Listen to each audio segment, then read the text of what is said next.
Salut tout le monde, bienvenue. J'espère que vous allez bien. C'est souhaitable. Alors, quand vous allez écouter cette émission, c'est mon souhait que ça aille encore mieux que ça allait. Donc, si ça allait bien, ça va aller encore mieux.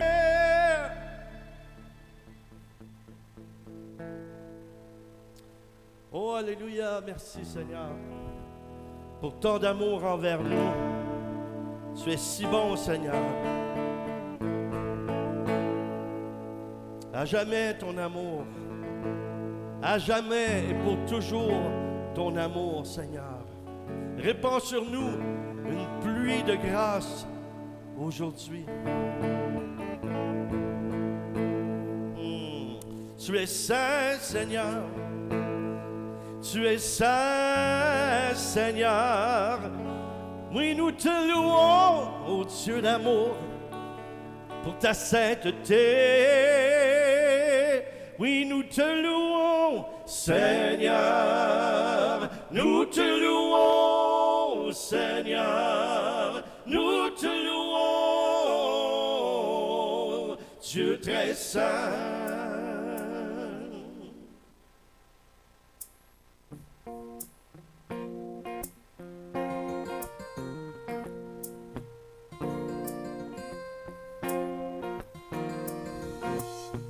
Nous élevons tous nos mains, car la joie du Seigneur est notre force. Prosternons-nous, venons l'adorer. Il est grand, si merveilleux. Ensemble chantons. Saint le Seigneur, Dieu tout-puissant.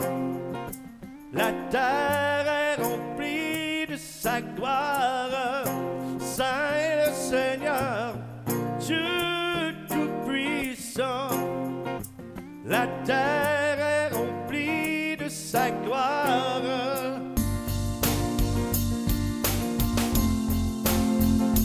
La terre est remplie de sa gloire.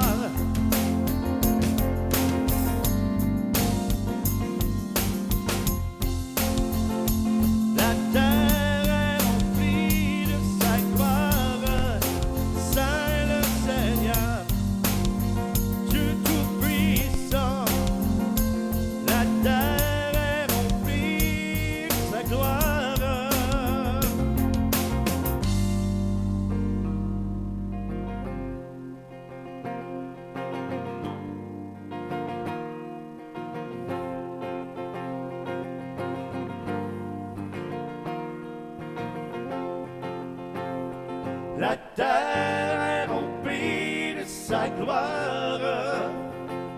La terre est remplie de sa gloire. La terre est remplie de sa gloire. Louons-le. Saint, Saint, Saint, le ciel et la terre.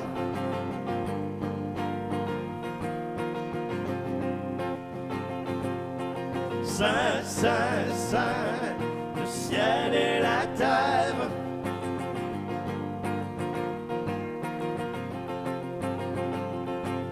Saint, Saint, Saint, le ciel et la terre sont remplis de sa gloire. Saint, Saint, Saint, le ciel et la terre sont remplis de sa gloire. Saint, Saint, Saint, le ciel et la terre sont remplis de sa gloire. Saint, Saint, Saint, le ciel et la terre sont remplis de sa gloire. Laissons le Saint-Esprit louer à travers nous le Père.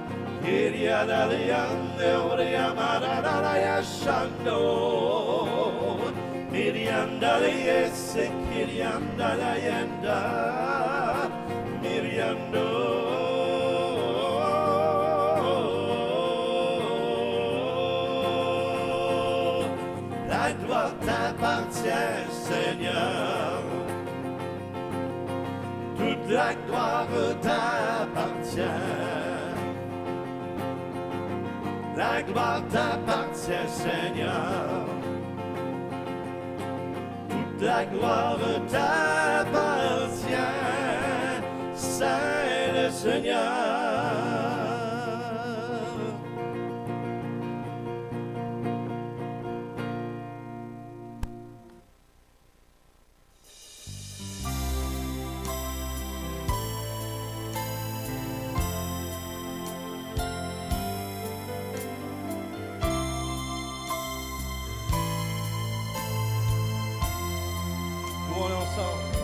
Tu mérites la gloire et tout l'honneur.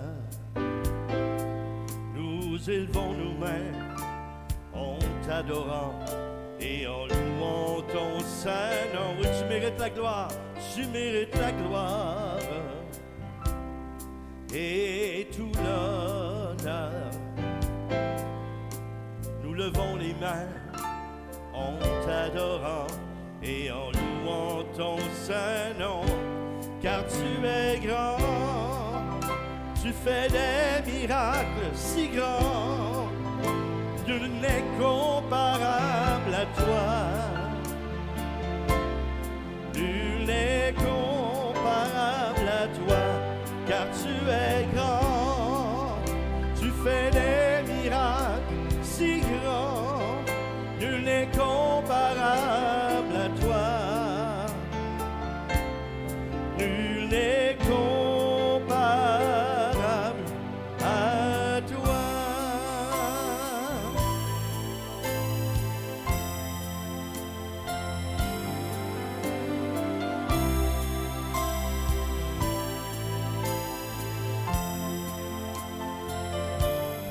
You deserve the glory and the honor. Lord, we lift our hands in worship as we lift your holy name. You deserve the glory and the honor. Lord, we lift our hands in worship as we lift your holy name. For you are great, you do miracles so great, there is no one else like you. There is no one else like you, for you are great, you do miracles so great, there is no one else like you. There is no one else like you.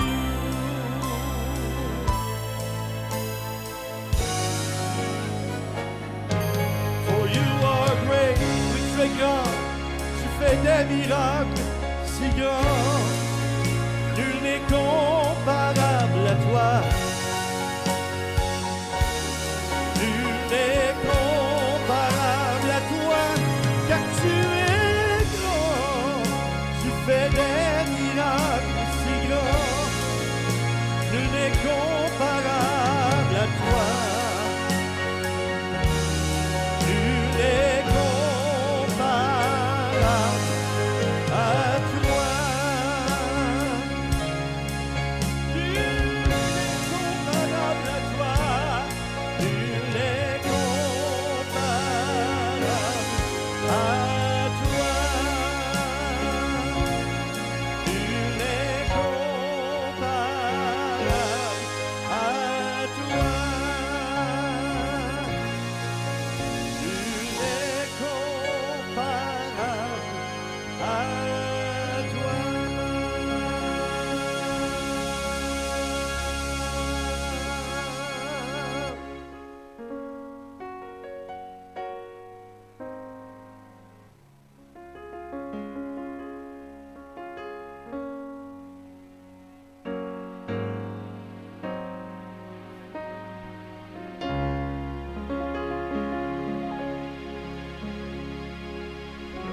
Nul n'est comparable à toi, Seigneur. Nul n'est comparable aux merveilles que tu accomplis dans nos vies, Seigneur.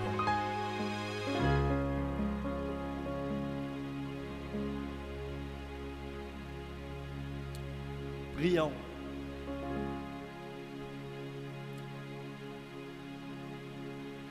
Dieu d'amour, merveilleux Saint-Esprit, viens nous éclairer. Viens éclairer nos cœurs. Ouvre les yeux de nos cœurs, Seigneur. Que nous puissions saisir l'essentiel de ta parole. Ce qui nous aide à être transformés.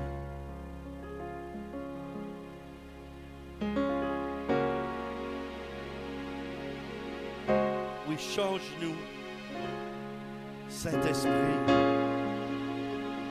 Transforme-nous. Bénis-nous par ta parole.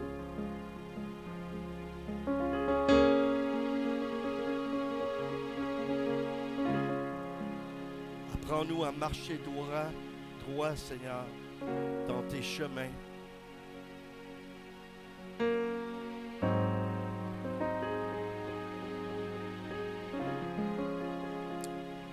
Tu as prié un jour et tu as dit, Seigneur, merci de te révéler aux tout petits, plutôt qu'aux sages et aux intelligents. Seigneur, ta parole n'a pas été faite pour raisonner, mais pour nous aider, nous, à raisonner dans nos cœurs, pour que ta vérité s'accomplisse en nous.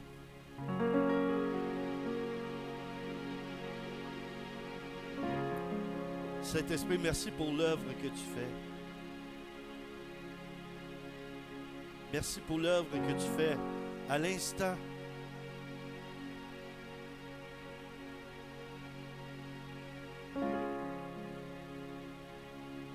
Ton esprit agit. Ton esprit guérit les cœurs en ce moment même.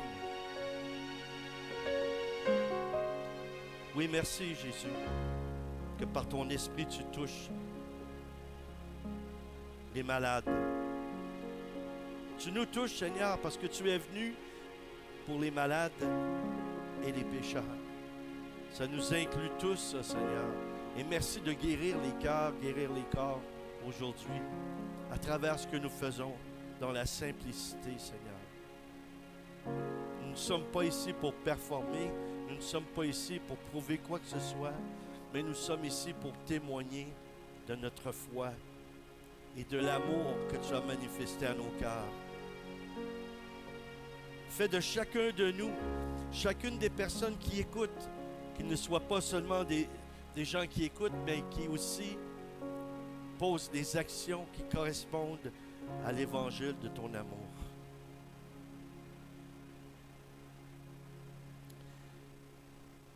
Aujourd'hui, on poursuit avec ce que on a commencé la semaine dernière sur la fausse spiritualité. On était rendu à il y a plusieurs, une dizaine de points. On est rendu au point 3. Le point 3, c'est de mourir aux mauvaises choses. Ça, c'est un peu particulier, hein, parce que en fait, c'est une chose qui serait en même temps logique. Pourquoi garder des mauvaises choses dans notre vie? Même les gens du monde ne veulent pas avoir des choses mauvaises. Ils veulent des bonnes choses dans leur vie. Et Dieu, lui, il nous a montré le chemin pour se débarrasser, en fait, de ces mauvaises choses-là. Puis c'est vrai, Jésus a dit, si quelqu'un veut être mon disciple, c'est ça que le Seigneur veut, qu'on devienne ses disciples. Si quelqu'un veut être mon disciple, qu'il renonce à lui-même, qu'il se charge de sa croix et qu'il me suive. Mais si on n'applique pas ce verset-là de manière rigide, sans le relier au reste des Écritures, on arrive au contraire de ce que ça veut dire, ou ce que Dieu veut dire. Puis en résulte une théologie erronée et étriquée. Ça me fait rire ce mot-là, parce que je me souviens quand j'étais jeune, on voyait quelqu'un qui était, on peut dire débraillé, je ne sais pas quel autre mot, quelqu'un qui était habillé d'une façon et puis sa queue de chemise était sortie, son collet était, les boutons étaient mal mis, bon. Et là on disait, as-tu vu, je vous le dis comme moi je l'ai entendu quand j'étais enfant, on disait, as-tu vu comment ce qui est attriqué? Hein, mais c'est étriqué. Et ce que ça veut dire, c'est que c'est un peu de travers, c'est pas une chose qui est bien fondée, c'est ça que ça veut dire en fait. Hein. Puis ça résulte en une théologie erronée. On est souvent appelé à mourir à ce qui est mauvais. C'est ça que Dieu veut faire. Il veut nous libérer de ce qui est mauvais. Et parfois, on a une attitude un peu défensive où on est indifférent aux autres, on a de l'entêtement, on peut avoir de l'hypocrisie, du jugement et le manque de vulnérabilité. Ça, c'est une chose parmi les chrétiens que je n'ai pas saisi encore pourquoi qu'on a si peur d'être vulnérable. On se fait bourrer le crâne avec toutes sortes de choses que je ne dis pas que c'est tout faux, c'est pas tout faux parce que c'est la parole de Dieu, mais c'est l'interprétation parfois qui est justement erronée. Ça crée des dérapages. Bon, c'est bon d'entendre des versets qu'on est plus que vainqueur, on est victorieux, on est tout puissant avec le Seigneur, je puis tout en celui qui me fortifie. Bon, toutes ces paroles-là qui sont des paroles qui nous exhortent, qui nous encouragent, c'est bon, sauf qu'il ne faut pas les vivre d'une façon déconnectée ou désincarnée.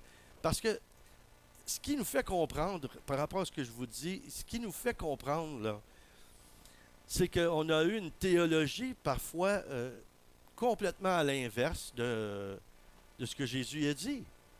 Renoncer à soi-même, là, c'est de plus en plus libre. C'est ça que ça signifie. Hein, celui qui est libre va être libre. En vérité, il va être libre. Parce qu'on a en nous l'esprit de vérité qui nous apporte et nous amène à la vraie liberté. Mais la vraie liberté, c'est de se laisser émonder par le Seigneur qui nous apporte la délivrance.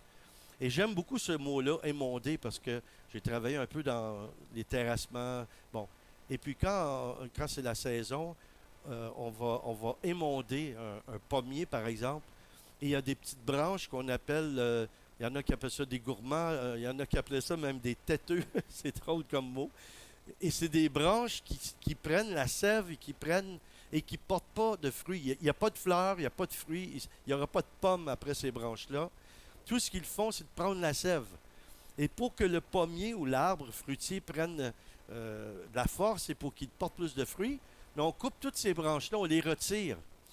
Et ce que j'aime dans ce mot-là, c'est que si on y pense, émonder, il y a le mot monde. Et si on transpose ça dans la vie chrétienne, dans la vie spirituelle, Dieu veut nous enlever ce qui n'est pas bon. Il veut enlever le monde ou l'esprit du monde en nous. Il ne veut pas nous libérer de tout ce qui est naturel, ça n'a pas de sens. Là, on va connaître ça à notre mort, mais ce n'est pas le sens naturel de la chose que Jésus veut, auquel il veut qu'on meure. C'est ce qui nous amène au péché, ce qui nous amène dans la faute, dans la faiblesse. Mais Jésus lui-même est un témoignage d'une des plus grandes façons de témoigner, d'être vulnérable sur la croix. Il a sauvé l'humanité sur la croix. Est-ce qu'il peut y avoir une façon plus vulnérable? Il était cloué et il était nu en plus. On l'a couvert, mais il était nu au départ. C'était humiliant. Et puis, il était vulnérable à 100%. Et moi, je vois dans le geste, dans le signe de la croix, les bras ouverts de Jésus comme ça. En quelqu'un avec qui tu aurais à te battre. Bon, je ne te souhaite pas ça, mais tu es dans un conflit et quelqu'un voudrait se battre avec toi à coups de poing. Et toi, tu dirais à l'autre, ben vas-y, tu ouvres les bras comme ça, puis frappe-moi. Tu ne te défends pas. C'est ça que Jésus veut. Et il veut qu'on renonce à soi-même. En fait, on fait l'effort de ne pas se défendre contre lui. Ça, je trouve ça étonnant qu'il y ait des croyants qui disent « Ah, Jésus, c'est ma forteresse. » Mais inconsciemment, ils se sont fait une forteresse et ils se protègent contre Dieu. parce qu'ils ne laissent pas le Seigneur agir dans certains domaines de leur vie. Et quand ils sont vulnérables, ils cachent ça aux yeux des autres croyants parce que pour eux, c'est une défaite, c'est une honte de dire, ben là, je suis au bout du rouleau, j'en peux plus, je suis dépressif. C'est comme de dire, oh non, un chrétien, ça ne peut pas être dépressif. Mais un homme de Dieu, un homme rempli de l'esprit, comment ça c'est possible qu'il soit, ou une femme qui soit dépressive? Ben, écoutez, la réalité, c'est qu'on est des êtres humains avec des émotions, une sensibilité, un tempérament, un caractère, et tout ça, ça joue. Notre arrière-plan, notre éducation. Voyez le prophète Élie, et il y en a d'autres qu'on voit des hommes ou des femmes de Dieu qui sont dans la Bible, on lit leur récit de vie, puis ils sont dépressifs. Quand Élie était poursuivi par Jézabel, il était dépressif. Quand il était poursuivi par Saül, il était dépressif. Mais est-ce qu'on dit, oh non, c'est pas un vrai homme de Dieu, il a désobéi à Dieu, ou on cherche quelque chose pour prouver que c'est pas de Dieu ce qu'il vit? Non, la dépression, c'est pas de Dieu. Mais Dieu nous a créés d'une façon où on peut être vulnérable et ça va permettre un rapprochement envers lui et avec lui. C'est pour ça qu'il a permis qu'on soit comme ça. Pour qu'on soit forcément, mais dans l'amour, sans obligation, de se tourner vers lui. Et Dieu, il ne cherche pas à retirer notre moi. Hein? Il veut pas nous tuer, là. Mais il veut qu'il y ait une mort à soi-même dans les choses mauvaises, dans les choses négatives. Puis le Seigneur veut créer un lieu en nous à travers cette vulnérabilité-là où on va aller à sa rencontre, que moi j'appelle le lieu secret. J'ai un album que j'ai intitulé comme ça parce que je trouve ça très significatif. Parce que Dieu nous parle dans le silence de notre cœur, puis nous parle dans le lieu secret. Et tout ce qui se passe autour de nous, ça provoque parfois des épreuves, des difficultés. Et là, le Seigneur est là dans le lieu secret, et puis il nous attend. Je dirais presque parfois, il court derrière nous, mais non, il désire que ce soit nous, avec notre libre arbitre, qui faisions ou prenions le choix de dire, là, je vais aller vers le Seigneur. Je suis là, je suis au bout de ce que je peux faire. J'ai tout essayé selon mes forces, mes talents, mes qualités. Et là, c'est pas possible, je suis devant un mur. Mais avant ce mur-là, il y a le lieu secret de Dieu. Et là, le Seigneur veut que tu ailles là et que tu déverses ton cœur, tu lui dises ta peine, tu lui dises ta souffrance. Et hier encore, je parle avec quelqu'un, un croyant, et voici, ça fait partie de ce que je pourrais dire ma philosophie. En fait, c'est une philosophie, c'est la chrétienté. Je suis dans un grand congrès avec des gens, et puis il y a des autorités d'église. Là, il y a des milliers, c'est grand, là, c'est un grand stade. Et puis il y a des dirigeants, on est 30, 40 devant. Et il y a des autorités ecclésiales qui sont responsables de toute cette région-là, qui sont là. Et ils officient. Mais il y a une période où on prie pour les malades. Donc, dans tous ces responsables-là, dans tous ces leaders-là, des pasteurs, etc., ils sont là et puis ils sont comme paralysés par le fait qu'il y a une autorité qui est là. Ils ont comme peur, en fait. Ils ont la crainte de Dieu. Pardon, excusez-moi. Ils ont la crainte des hommes. Et c'est la crainte de Dieu qu'ils devraient avoir. La crainte des hommes nous paralyse. Et il y a beaucoup trop de croyants qui ont la crainte des hommes. Il faut que la crainte de Dieu, et laissez le Seigneur, ramène ta crainte. Et la crainte de Dieu, c'est pas d'avoir peur de lui. C'est de tellement l'aimer et de tellement le désirer, de faire tout ce qu'on peut et devenir comme lui, avoir une haine du péché. Et de l'aimer plus que toute chose et de lui prouver par tout ce que nous sommes. Ça, c'est la crainte de Dieu. Mais la crainte des hommes, c'est tout l'inverse. C'est le diable qui vient mettre la crainte en nous, la peur. C'est la peur, en fait. Et là, je suis dans ce grand rassemblement, et puis Je reçois des paroles de connaissance, des paroles inspirées du Seigneur pour des guérisons, pour des délivrances. Et puis là, je les donne et je demande aux gens, parce que il y a des milliers de personnes, pour bien les identifier et pour qu'ils témoignent aussi et confirmer que c'est vraiment Dieu qui a agi. Je donne des paroles et je demande aux gens de se lever ou de lever la main ou de dire quelque chose s'ils sont suffisamment près de l'estrade, etc. Et là, ça dure 30, peut-être 20 minutes, 30 minutes. Et il y a beaucoup de guérisons que le Seigneur Jésus est en train de faire par sa puissance. Mais il m'utilise. Et après, le dirigeant, lui, va au micro et il rend grâce à Dieu et il loue Dieu pour ses bienfaits et pour ce qu'on vient de témoigner, de voir l'action de Dieu. Mais entre-temps, moi, je m'assieds à côté d'autres dirigeants et il y en a 2 ou 3, là, en quelques secondes avant que le premier dirigeant puisse parler, un me dit « Oh, t'as pas peur d'exercer les dons comme ça en présence de l'autorité qui, s'il n'est pas d'accord ou quoi que ce soit, bon. » Un autre me dit un peu quelque chose de semblable. Bon. Et là, je me tourne et je leur dis tout bas, savez-vous, je n'ai aucune crainte des hommes. Ils ont dit, mais comment tu fais? On a tous un peu peur des autres, de ce qu'ils vont penser. J'ai dit, non, moi, j'ai pas ça. J'ai dit, comment tu fais? J'ai dit, c'est très simple. Quand j'étais tout jeune chrétien, j'ai compris quelque chose. On m'a enseigné, on m'a fait saisir quelque chose. Et saisissez ce que je vais vous dire là. Ça peut vraiment transformer votre vie. Ça peut vraiment changer quelque chose. Je leur ai dit, quand je vais mourir, j'ai la certitude d'aller au ciel. Ça, c'est la première chose, là. J'ai la certitude de mon salut. Et je sais que je vais aller au ciel. Et quand j'arriverai là, c'est pas l'autorité qui est là pendant ce congrès qui va me juger. C'est pas vous qui allez me juger. C'est personne qui va me juger, sauf Jésus. Donc, je dois avoir la crainte de Dieu, pas la crainte des hommes.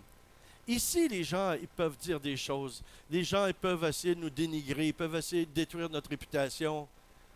Mais vous savez, quand on arrivera devant le Seigneur, moi, ce que je vais entendre, c'est « bon et fidèle serviteur ». C'est ça que je vais entendre. Et oui, comme l'apôtre Paul a dit, il n'y a pas de commune mesure entre les souffrances du temps présent et la gloire de Dieu qui va se manifester. Qu'est-ce que c'est que de souffrir? De souffrir dans notre corps ou par la maladie et tout ça pendant, je ne sais pas moi, 80 années, même si tu vis jusqu'à 100 ans, c'est certain que ce n'est pas agréable. Moi, j'ai une bonne santé, je n'ai pas été souvent malade, très peu. Mais j'ai de la compassion pour ceux qui sont malades. Parce que sinon, comment je pourrais prier pour ceux qui sont malades et avoir de la compassion pour eux, comme Jésus avait de la compassion, et exercer le ministère de guérison, si je ne suis pas conscient de la souffrance? J'ai souffert, j'ai différents types d'autres types de souffrances, de vivre du rejet, d'être persécuté, différentes choses. Et tout le monde a une croix à porter, j'en ai une, comme vous. Mais elle est sur mesure, comme vous. Votre croix doit être sur mesure. Si le poids que vous portez est, je dirais, a un excédent, ou c'est trop lourd, mais c'est peut-être pas la croix que Jésus veut que vous portiez. Dieu a fait en sorte qu'on ait une croix à porter, et c'est ça qui nous aide à être crucifiés, et que notre chair soit crucifiée. Donc c'est important de saisir ça, de renoncer à soi-même. Ce qui veut dire sonder nos cœurs et voir nos désirs, est-ce qu'ils sont inspirés de Dieu? On peut avoir des désirs et découvrir plus tard que c'est Dieu qui les avait placés en nous. Et Dieu, il veut nous combler. Dieu veut que nos désirs se réalisent, mais pas s'ils vont à l'encontre de sa volonté. Donc, c'est tellement important de prier selon la volonté de Dieu et selon ses pensées. Selon la pensée de Dieu et pas nos pensées, pas nos désirs. Mais comme nous sommes enfants de Dieu, on a droit, on a le privilège même, je dirais, de prier et de parler à notre Dieu comme notre Père et de lui dire, papa, j'aimerais telle chose ou telle situation, un meilleur travail.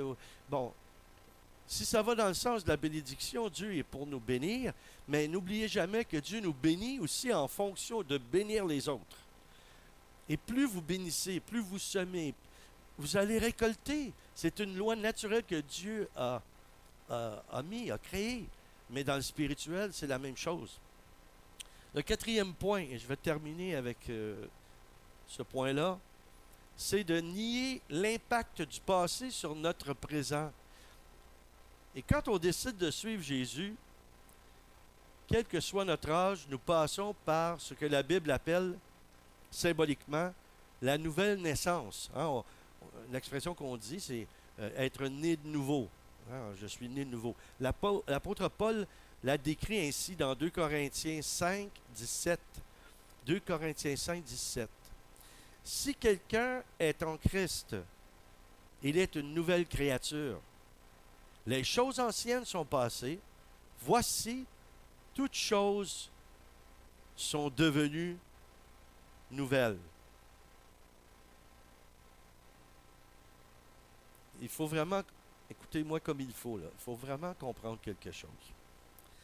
Quand le Seigneur nous dit par l'apôtre Paul, les choses du passé, elles sont derrière nous, oui. Mais faisons attention, parce que les fautes, les péchés qu'on a commis, même si Dieu nous les a pardonnés, c'est comme une blessure physique. Ça ne disparaît pas du jour au lendemain. Il peut rester des cicatrices. Et quelqu'un, par exemple, qui souffre, qui a été malade, qui souffrait d'arthrite ou d'arthrose, il peut être guéri par Jésus, mais quand il y a un haut taux d'humidité ou selon les températures, la personne peut ressentir une petite douleur. Et c'est comme un rappel. Moi, je vois ça un peu comme un rappel à la prière. Que le Seigneur veut te rappeler, oui, je t'ai complètement guéri, mais il reste des séquelles. Et spirituellement, c'est la même chose dans ta vie. Vous savez, si vous contractez une dette de 50 000 euros, 50 000 $, et puis vous ne suivez pas Jésus, vous n'êtes pas sauvé ou converti, et là, vous le devenez, là. OK? Soudainement, là, Dieu vous touche. Le lendemain de votre conversion, si vous allez voir et vous vérifiez auprès de vos créanciers, Dieu peut faire un miracle. Il peut tout faire. Par contre, la plupart du temps, il y a un processus que Dieu va utiliser. C'est un peu normal, une logique, si on veut, de sagesse de Dieu. Mais sagesse humaine aussi, parfois, ça peut se connecter dans certains niveaux. Et votre dette n'aura pas disparu complètement. Et vous êtes une créature nouvelle. Vous êtes né de nouveau. Et oui, les choses passées sont passées. Ce qui va faire que vous allez être libéré du passé, vous allez être libéré du fardeau. Et en plus, Dieu va vous bénir et vous trouver, ou vous amener des gens, vous inspirer une façon ou une manière de vous débarrasser du fardeau de votre dette. Et il peut même amener quelqu'un vers vous, et quelqu'un peut vous dire, tu dois de l'argent, combien tu dois, et elle peut vous remplir un chèque comme ça, et puis vous payer la somme complète, ou une partie de la somme, et un peu plus tard dans votre vie, vous avancez dans votre vie chrétienne, quelqu'un d'autre apprend cette triste nouvelle-là, si on veut dire, et puis dit, bon, moi aussi, je vais contribuer, je vais t'aider, et puis après un certain temps, mais c'est pas de la magie.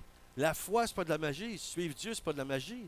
Donc, tu as encore ta dette, mais Dieu va s'en occuper. C'est ça qui fait la différence entre l'avoir dans ta vie et ne pas l'avoir dans ta vie.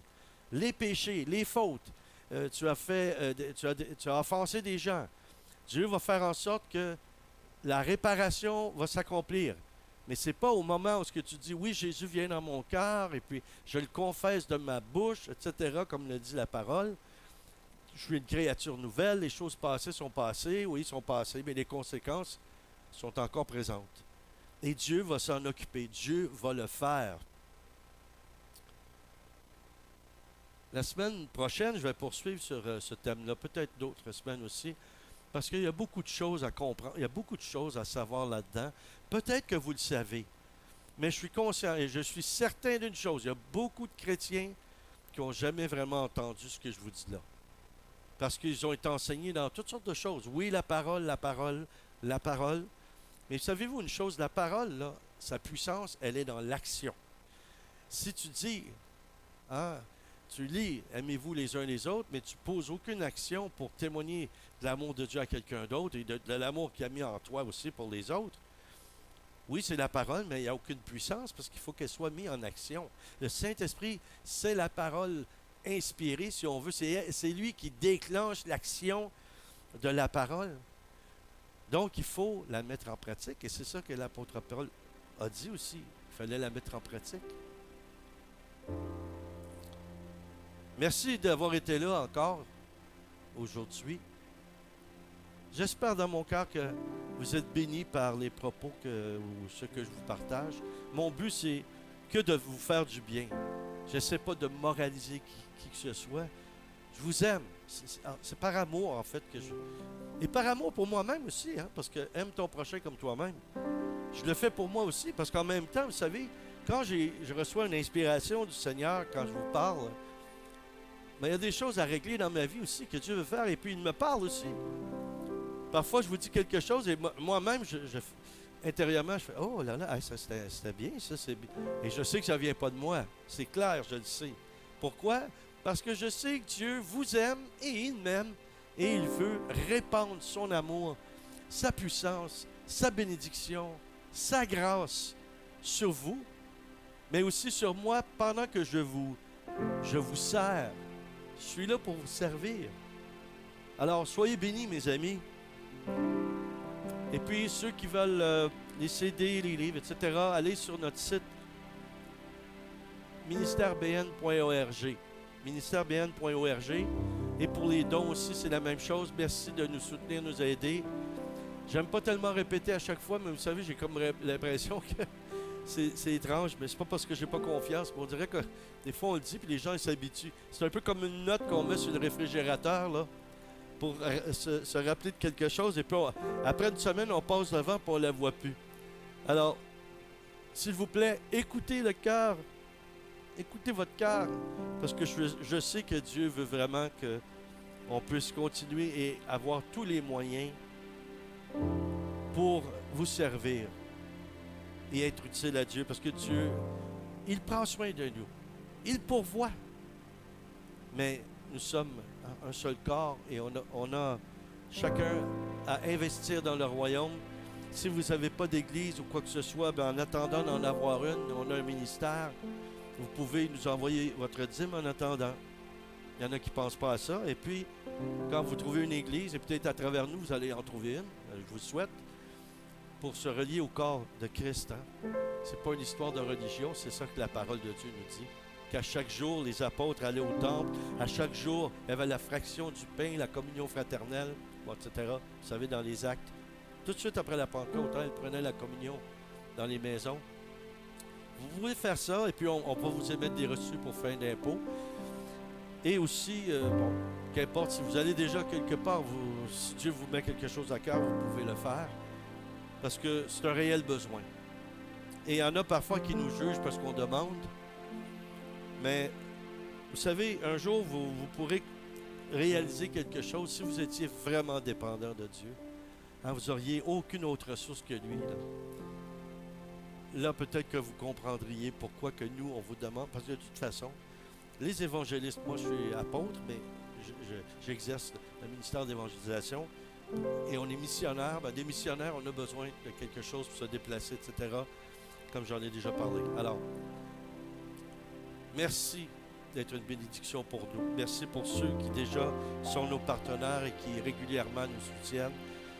Merci et que Dieu puisse multiplier votre semence à tout point de vue.